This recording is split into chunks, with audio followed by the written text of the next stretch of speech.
Hello and welcome to 2020 Vision.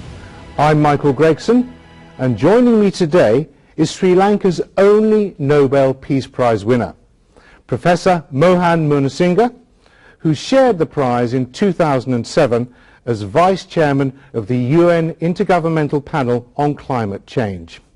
He's also an international academic, and he's founded his own institute here in Colombo.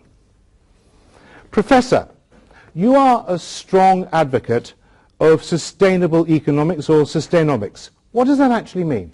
Well, thank you for having me on the show, Michael. Let me briefly explain that Sustainomics is a framework for making development more sustainable. It was proposed for the first time in 1992 at the Rio Earth Summit. Now books have been written about it, and it's been practiced, and it's a very practical framework. The most important principle is the Sustainable Development Triangle, which basically says that almost any activity can be analyzed in terms of its economic component, its social component, and environmental component. And that principle of Sustainomics simply says that the three components must be in balance. So basically, we tend to overemphasize the economic, but man and woman do not live by bread alone. So we want to also protect nature, so the environmental dimension, but we also want to preserve society and the social capital. And unless the three are in balance, we do not have sustainable development. In fact, Michael, today we have an unsustainable triangle because society is driven by values like greed and violence and unsustainable values. That has led to an economic model of maldevelopment, which is based on debt and overconsumption by the rich and inequality. And that has led to environmental resource degradation, debt. But what can ordinary people do to lead sustainable lives? And what do you do yourself to lead a sustainable life? Well, the second principle of Sustainomics answers this question. The second principle says, make development more sustainable. It is a call for empowerment, for action and foresight. I liken it to climbing a mountain. The peak of the mountain is covered with clouds because sustainable development is somewhat mysterious. But if we keep climbing uphill, we know we will reach the top. And when we leave this room, we can switch off the light. We can plant a tree. We can eat less meat. There are so many little things that we can do to make the world more sustainable. We don't need to wait for prime ministers and ministers and other big shots to tell us what to do. So this is a call for empowerment of people. And furthermore, we also know that we can encourage at the community level, at the level of companies through corporate social responsibility, at the level of cities, these things to happen. And in fact, some of the most successful practical applications are at the middle level. Mayors of cities, CEOs of companies, and so on are much more forthcoming in doing environmentally and socially sound practices, whereas prime ministers and leaders are much more timid. So we can move forward. Making development more sustainable at whatever level we can, preferably bottom up, is the way forward. But will the little steps actually make much difference, turning off the odd light and keeping your air conditioning down? I mean, doesn't it mean eventually you've got to give up cars and all ride around on bicycles? Yes. The empowerment action does not eliminate the need for proper action from the top. We need also overarching policies and so on. But I'm afraid to say that we have been badly let down by our leaders. And the presidents and prime ministers frequently get together to actually pronounce new targets, whether they are Millennium Development Goals or Sustainable Development Goals. But we know that these are hardly met in practice. So in the absence of bold and innovative action from the top down, we need bottom-up action, and we need to force the leaders to do the right thing. But in democracies, surely the leaders are just responding to what the voters want. I mean, people don't want more taxes on petrol. People don't want to give up their cars. Surely the leaders are just doing what their people want. This is where education and the media, responsible media like yourself, have a key role to play. Because we are awash with misinformation. We are told that we have to choose between environment and prosperity. And this is nonsense, because human well-being does not depend only on consumption. We have been sold this myth that the more we eat, the happier we must be. But yes, if you're poor, you need to raise your consumption to survive. But beyond a certain level, if you overeat, if you overconsume, you're actually unhealthy. And it goes the other way. And we know that there are many other aspects of human life. The environment, the social structure, our family, our friends, our leisure time, which contribute to human well-being. So we have to change the value system, and part of that has to do with education, not just academic, but public education, educating the youth and changing the value structure. Does it just start at a young age in school? Yes, absolutely, and I'm doing a lot of this throughout the world, that we are developing methods to reach young people. For example, when I was at the Rio +20 conference in 2012, we met outside the official forums, and there were a group of musicians, and we formed an organization called Susteno Musica. This is to create the music of sustainability, because our feeling was that all these academic discussions only reach 0.001% of the people. But with music, if you go to a rock concert or a rave, you are moving people, and if you can shift them in the direction of sustainability, then this is something, this is a way of communicating. And therefore I think, again, the responsible media have a huge role to play in this, in changing values, particularly among the young. Isn't Colombo's own Royal College doing some great work on this front? Yes, as you know, you and I were both recently at the launch of something called edX, the Sustainable Living for a Sustainable Society concept. And this is something that I've also been promoting worldwide, which is the pattern of sustainable consumption and sustainable production. Again, I agree with you that we do need policy actions at the government level, okay, taxes and incentives and so on. There are also many things we can do at the ground level. So if we are a sustainable consumer, then we make sure, like as in the United States, that 50% of the food that reaches the household is actually wasted. In Europe, the number is close to 30%. In poor countries, hardly any of the food is wasted because the people eat everything. So basically we can do many things to make ourselves more sustainable in our consumption patterns, not to have knee-jerk reaction. Producers can also be more sustainable because it is natural for them to be more resource efficient, to use less material to produce their products because it's cheaper and more profitable. But they must be also responsible in their advertising, because our advertising is totally unsustainable. It just encourages you to buy new products whether you like it or not. So if we can put sustainable consumers and producers together into a cycle, eventually it can spread throughout society, and that becomes the new value.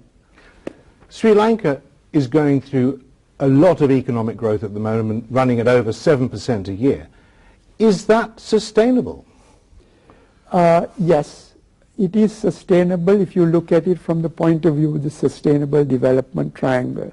That is, on the economic side, as you pointed out, we seem to be doing okay. There are some issues of excessive or growing debt, returns to investment. This is in a magic number called the incremental capital output ratio, that we have to make sure that it's not just the investment, but that the return is there. But notwithstanding, the weaknesses are not on the economic side so much, but on the environmental and the social side. We have a culture which has respected nature for centuries. And we are eroding that. And you can see that there have been recently some social unrest because of pollution and so on. And this could grow simply because people feel in their gut that the environment is not what it should be. And you have chronic kidney disease as well in a big scale. Under the Vision 2020, the government is aiming to raise per capita incomes over $7,000 a year. Surely that will make people richer, there'll be more cars on the road, and there'll be more consumerism.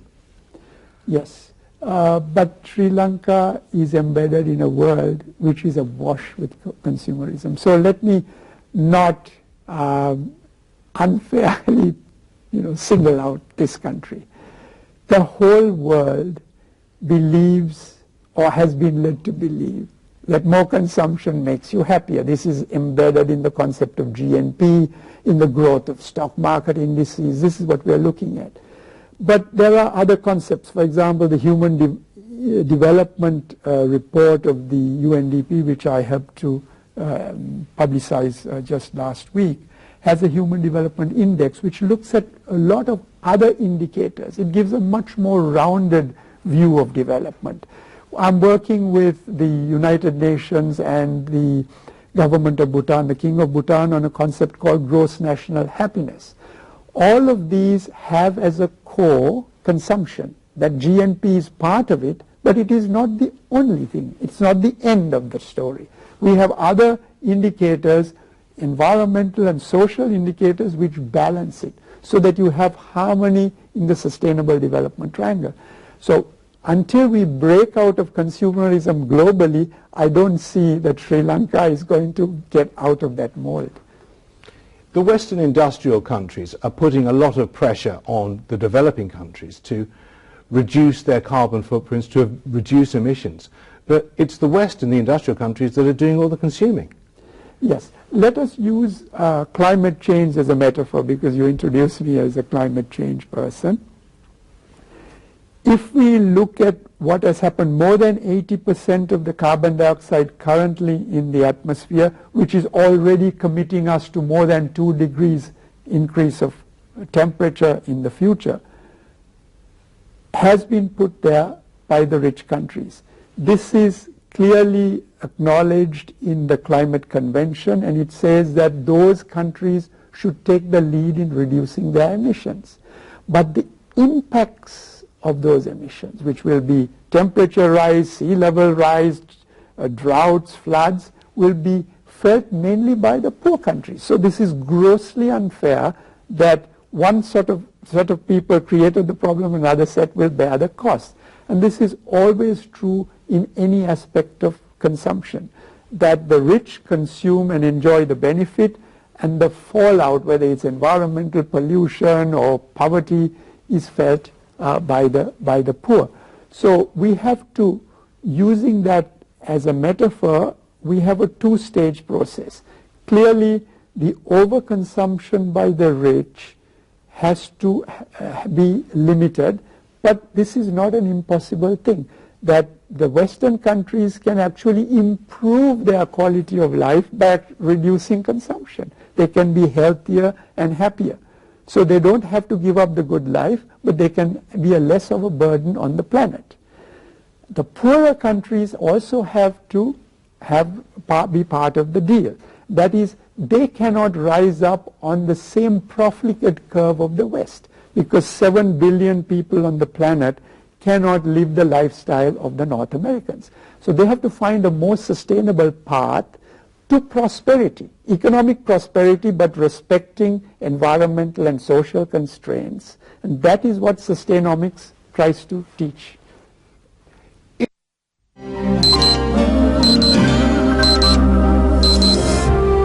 සැබෑ පිහිටක් වන්නන් තවමත් අපට මුණ ගැසෙනවා. Commercial credit මනුදම් පෙරටු මූල්‍ය සමාගම.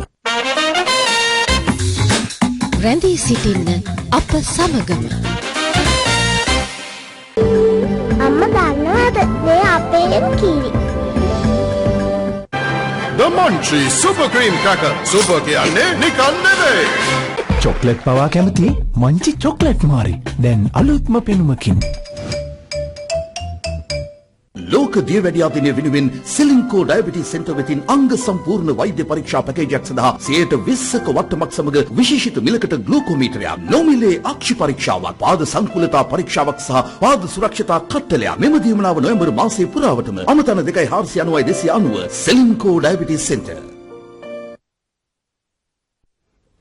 In the West, they've started to at least say they're taking climate change seriously. And they, as I said, put a lot of pressure on the developing countries to reduce their emissions. Do you think that there's a bit of a hidden agenda, that the West is hoping to hobble its potential economic rivals in India and China? Perhaps. I mean, I'm not privy to the machinations of international politics, but let me put it this way. There is clearly gaming going on in the world. If there is too much carbon dioxide in the atmosphere and more is pouring out, somebody has to cut back. There is a fear that those who cut back will lose economic advantage. So everybody is trying to pass the buck. Now, unfortunately, this is a kind of a zero-sum game in the sense that if everybody plays that game, mixing my metaphors, it's a race to the bottom. Everybody is going to lose out in the end. And unfortunately, this is also true not only of carbon dioxide, but of resources in general. Despite what we hear that there is more oil and more this and more that, if you look at the planet as a whole, the ecosystem, there is a concept called ecological footprint, which is the amount of the burden that the ecology of the planet can carry. Today, humanity is consuming more than 50% over the sustainable ecological burden that the planet can. So we are over-consuming by 50%. Very soon we'll be, in 15 years, we'll need 2 planets worth. So my question to you is, 85% of this consumption is done by the top 20% of the richest people.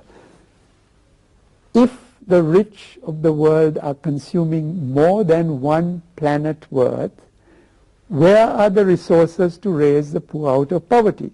So are these, the promises that the politicians are making about targets for the poor and eradication of poverty, are they not hollow? That is my question. So what is it that developing countries like Sri Lanka can do to get the developed world to play its fair share? Well, eventually resource constraints will begin to bite in terms of higher prices, but also other socially undesirable behaviors like wars for resources. I will say there were no weapons of mass destruction. In my view, wars have been initiated and are continuing in the search for resources. Is that the way we want to go in the future? So unless we learn to reduce the burden on resources, which means that the rich have to consume more sustainably, maintain a good quality of life, but not to overconsume. The poor have to be raised out of poverty, but along a sustainable path, not to follow the bad example of the rich. Both must happen. Either it will happen voluntarily, in the sense we will be smart enough to do it, which means that if you're at the edge of the cliff, you move back from the cliff, or we will fall off the cliff. And change will come that way. But then millions, tens of millions will die. But is it fair that someone like Sri Lanka should suffer because of the overconsumption in the West? I mean, for example, new coal-fired power stations, which are not green, are not really sustainable, have opened here, but people need electricity, and they deserve to have it. Okay. Let me take that question in a generic sense first, and then specifically get into the issue of coal in Sri Lanka.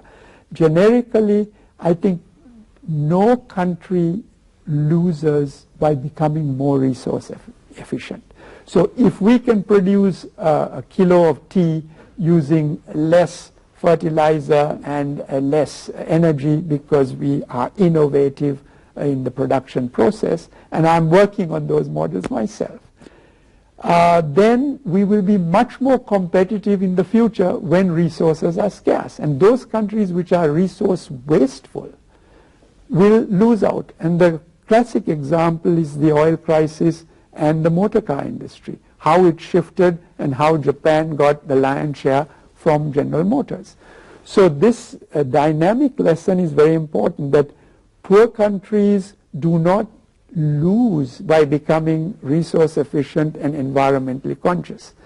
In fact, they gain, because from the sustainability viewpoint, they may lose a little bit in terms of conventional GNP, but they gain a huge amount on the environmental and social dimension. So the Human Development Index goes up, although they may have shaded a few percentage, 1/2 percentage point of their conventional GDP. So conventional GDP is not the measure of well-being. That is the key point. So we are not losing out by going the sustainable path. And I say the same thing for the rich countries, that if they continue a profligate lifestyle, then they are condemned to wars and other aggressive behaviors to maintain their position, because their footprint is larger than what they can produce within their own country. Finally, what sort of place do you think Sri Lanka will be in 2020, and what sort of place would you like it to be? Well, the first part is easy. I think if you look at the government plan and the focus on economic infrastructure, I think we'll have many more big roads, big buildings and other things, and so it will become a middle income, it will move towards a middle income status.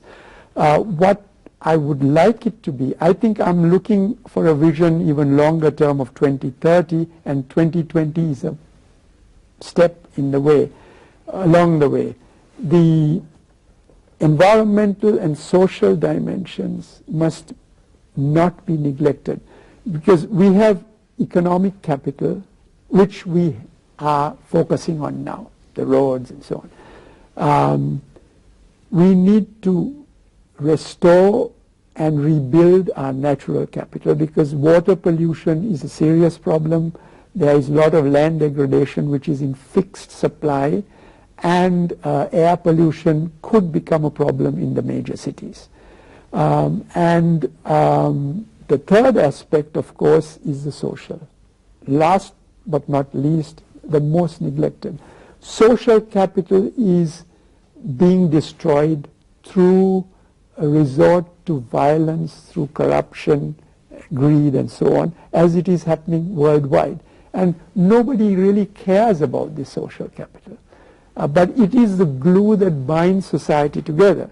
So however magnificent the metropolis, whether you have tall buildings and big streets, if a woman cannot walk the streets of that city without fear of molestation, that is not a sustainable place. So I would like to see a society that is built on justice, where the poor receive their basic needs and you have less inequality. Unfortunately, inequality is growing worldwide and also in Sri Lanka. I would like to see an environment where we live within the boundaries of our planet or our country and so on, the resource boundaries.